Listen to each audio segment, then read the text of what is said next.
Shalom and welcome to the One Pusik podcast, in which three rabbis from Englewood, New Jersey, each share an insight on one particular pusik from the Parsha, and reflect on each other's ideas. Rabbinic banter, I like to call it. I am Rabbi Chaim Pupko of Congregation Ava Torah, and I'm joined by my dear friends and colleagues, Rabbi Akiva Block, Kilat Kesher, and Rabbi Daniel Goldberg, Eitz Chaim, the Englewood Steeple. To sponsor an episode of the One Pusik podcast, visit onepusikpodcast.com and click on the sponsorship link. And please take a moment and give us a 5-star rating on your podcast platform.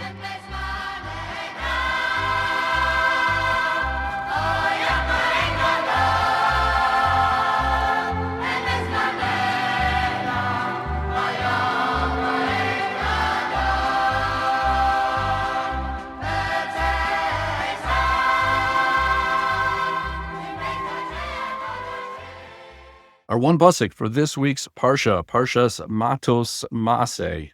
By the way, gentlemen, do we say Parshas Matos Maasei? Do we say Parshios? What do you think? What do you say when you say Matos Maasei?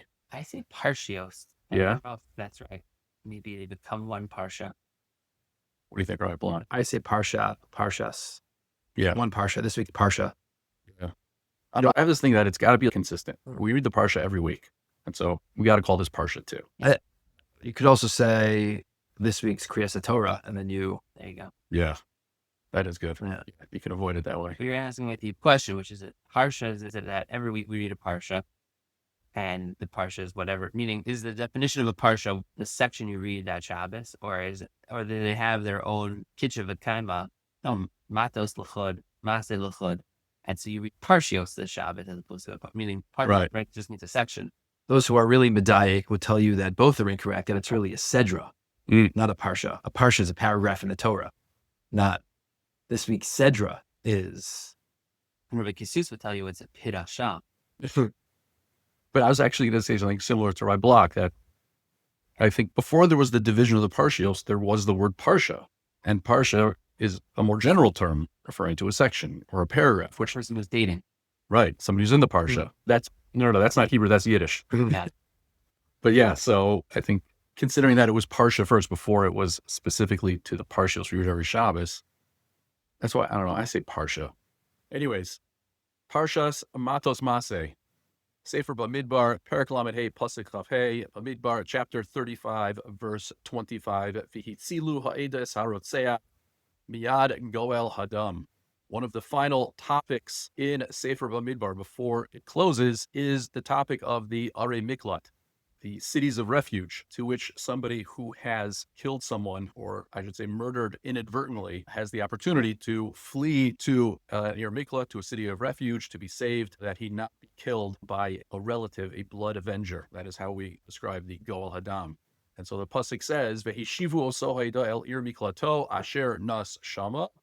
The assembly shall protect the manslayer from the blood-avenger, and the assembly shall restore the former, meaning the person who killed the shogeg, killed inadvertently, he should be restored to the city of refuge. Vyeshav ba ad mos hakkohen agdel, and he shall remain there until the death of the high priest, asher mashaf oso בשמן הקדש, who was anointed with the sacred oil. So we have this concept of somebody who kills someone inadvertently. He is punished by having to live in the miklat, in the city of refuge. And we have this very interesting halacha that he lives in the city of refuge until the death of the Kohen Gadol. And at that point, all those who have been forced to live in these cities of refuge are freed. A fascinating halacha. So much to think about. Rabbis, what do you have to say? Much is certainly made of the fact that the sentence of the accidental murderer who's condemned to live in this city of refuge, he's there for an indeterminate amount of time, that he has to be there till the death of the Kohen Gadol, and as opposed to your regular prison sentence, which is a determined amount of time, here he has to be there till the death of the Kohen Gadol, and there's much discussion about why dafka, the death of the Kohen Gadol. I suspect we might get into a little bit of that as well, which is a great conversation.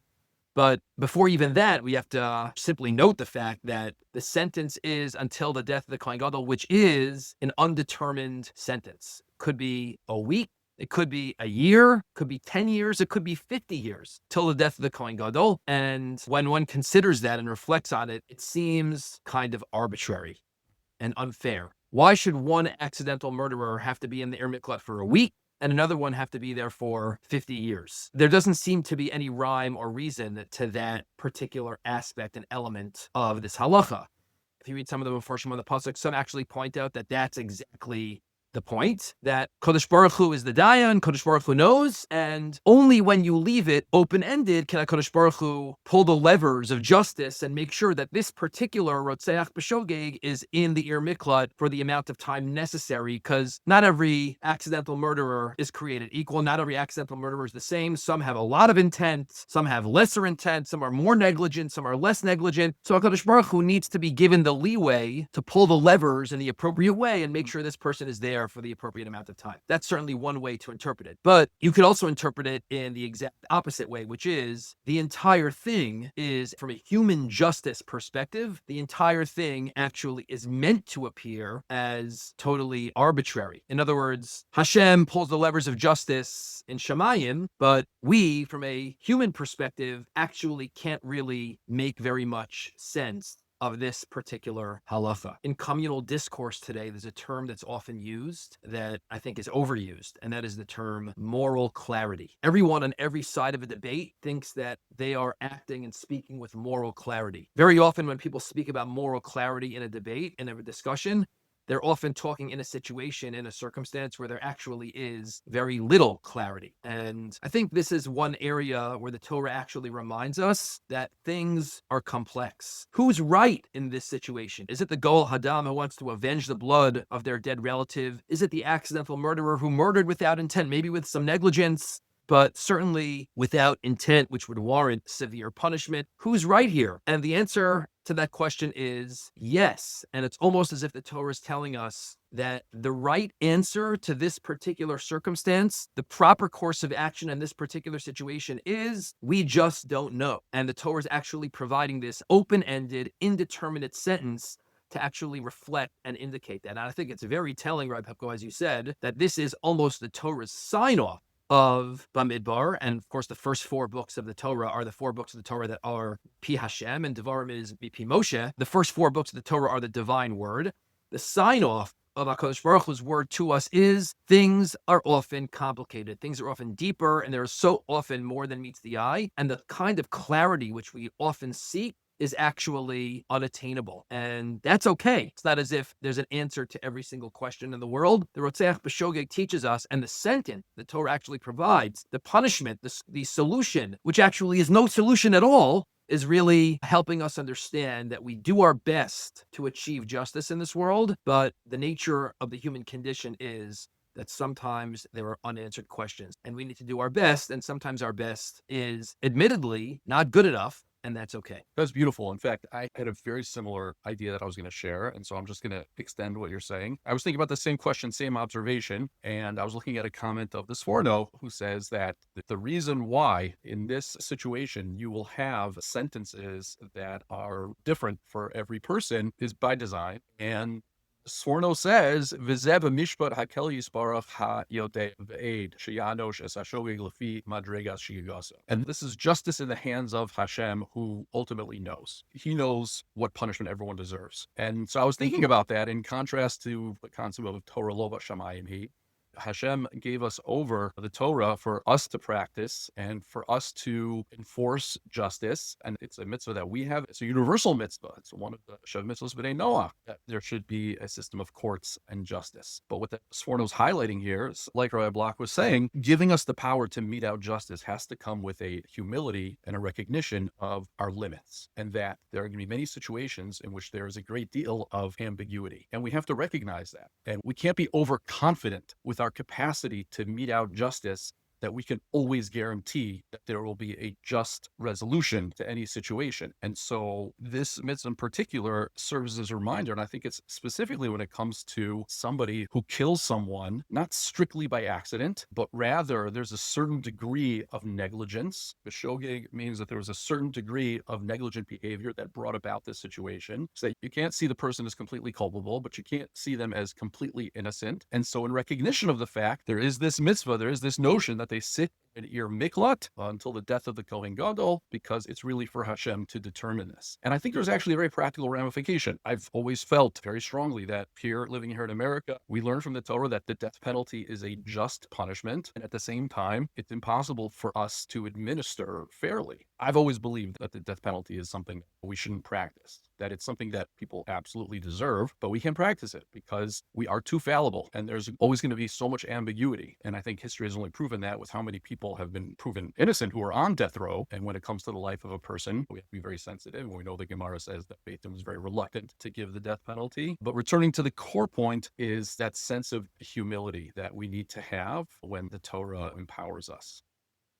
I think that's so powerful. It's like we're all dovetailing very tightly with one another. I wanted a slightly different point of entry, but I think precisely the same point that you're both really making, and that is that the pasuk starts, "Itzilu ha'ida sarotzeach," that the community will save the Rotzeach, will save the murderer. And there are numerous drushos in Chazal that really harp on that and see it as an expression of a fundamental posture of the way we out punishment and the way we relate to the murderer. So the Gemara in Sanhedrin says that even if the entire Sanhedrin, the greatest rabbis of their generation, all saw a murder take place, someone came in front of the Sanhedrin and murdered somebody else in front of the entire Sanhedrin.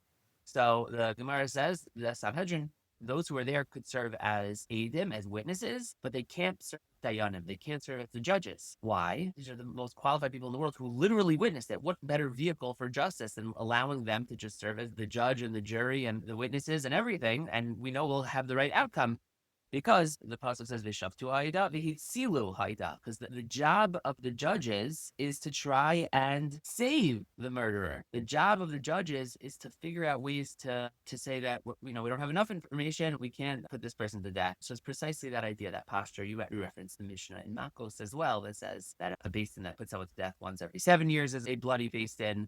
And Rabbi Tarfon says once every 70 years, and Rabbi Loza ben Azariah says rather once every 70 years. And Rabbi Tarfon and Rabbi Akiva say, if we were on the beis din, it would never put anyone to death ever. And I think it's wrong. Gamliel says it, and that would have created a lot of murder among the Jewish people, right? But that's rehearsing for us is this kind of posture that we need to have the death penalty. It needs to happen because otherwise society will run amok. But it's something we want to do very, very, very infrequently for, I think, precisely the reason that you're mentioning. And I think that touches on something so deep, because if you just read the Torah Shebechsav, you get this impression that this carries a death penalty and this carries a death penalty and this carries that. What you might envision is a society where every Shabbos, okay, who's getting put to death for this Maasei Shabbos, who's getting put to death, whatever it is. And it's just not the case. It's not the vision. All the death penalties and all the punishments that we find in the Torah are there because they express the extent to which these things are meant to be taken seriously, the seriousness of these things in Klapei Shmaya. And yes, they do carry it. It doesn't mean they don't literally carry the death penalty, but it is not the job of Chazal nor the desire of Chazal to have a society where we're looking over our shoulders and constantly giving each other hasra and then giving testimony and putting people to death. That's not the society we want. We don't want a bloody society in that way. And I think that the values expressed in the Torah through the death penalty, and then the values of Chazal in almost mitigating the applications of the penalty and creating situations where there's so many hurdles that have to be cleared,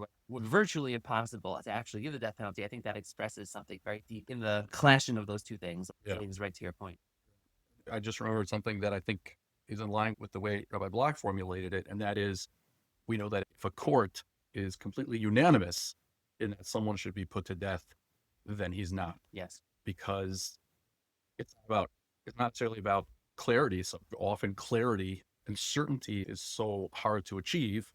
This halacha is like a warning. Yes. Warning to remember how hard it is to achieve. And I believe that halacha derives from these words of the Hitzilo Saida. Oh, yes. Yes, exactly. It is not fulfilling its mandate as a beis din if there isn't even one person who is trying to save this person. Yeah.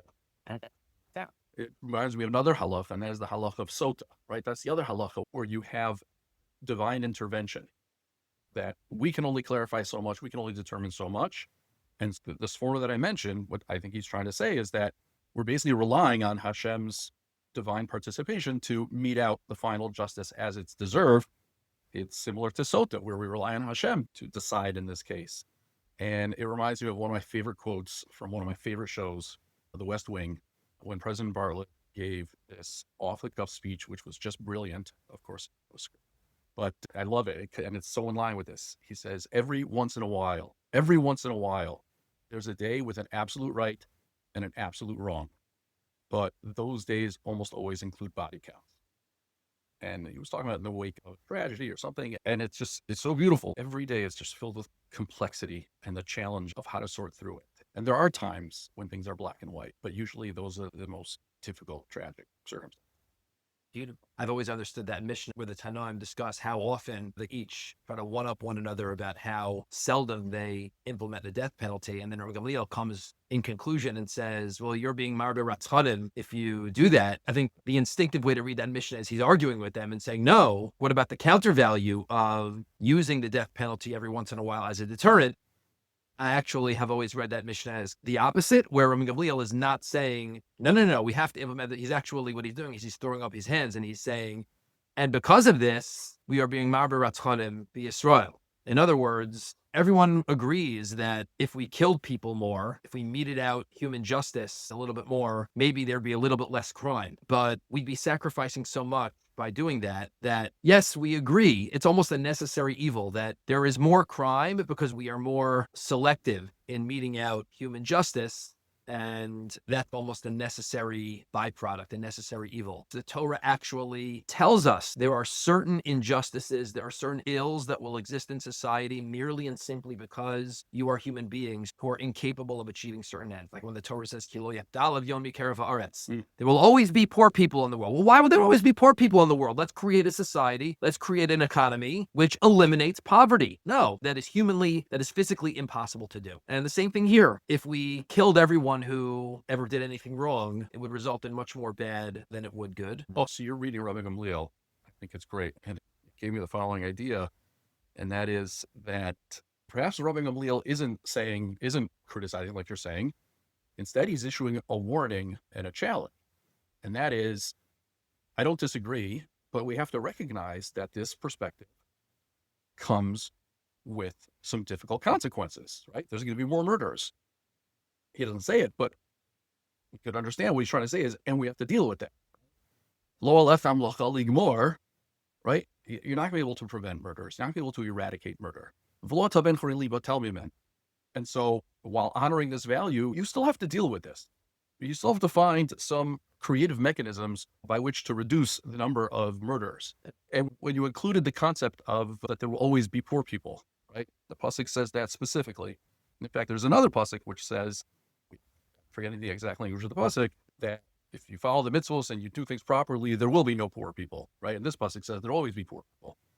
The fact that you framed it in terms of economy, I think, gives us also an important lesson when it comes to how we pursue social justice, especially at a time when socialism is becoming so much more popular. It's based on a belief that we can achieve a certain goal of justice for everyone, which is obviously something we should all pursue. But just like eradicating murderers, this notion that there's a war on poverty, we can get rid of poverty, those pursuits come with great costs to society. And saying this as clearly as I'd hoped, but what I'm trying to say is that these utopian ideas, we are going to be able to feed everyone, and that we're able to maximize justice beyond what is realistically possible, it comes with terrible consequences that we've seen throughout history. And it's a little scary. People think they've advanced this idea of socialism without recognizing terrible consequences. Maybe one of the most concrete ways to express that is the fascinating aspect of the mitzvah of Ari Miklat, which is unique. And that is that in the times of Shia, we are not going to have 6 Ari Miklat, 3 in Israel, 3 in the Transjordan, but there will be 9. There are going to be 3 additional Ari Miklat. It says, Az Yavdil Moshe, and we learn La Halacha. It's a very unique halacha that times of Mashiach, not only will there still be Ari Miklat, which I would have bet against if I were going in blind into this, I would say, yeah, I would have Ari Miklat in the times of Mashiach, but there'll be yet more Ari Miklat, which is, I think, a pretty profound expression of the fact that even in the Yom Shekulu Shabbos and Yom Shekulu Tov and all that we imagine for and think about the times of Mashiach, there will be even then and even more. That's great. That's great. Let's go off, everyone.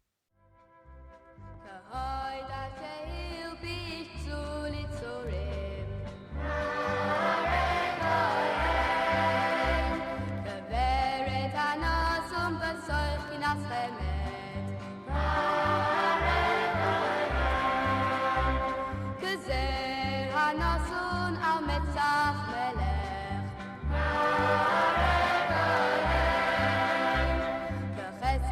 הניתן על פני חסון.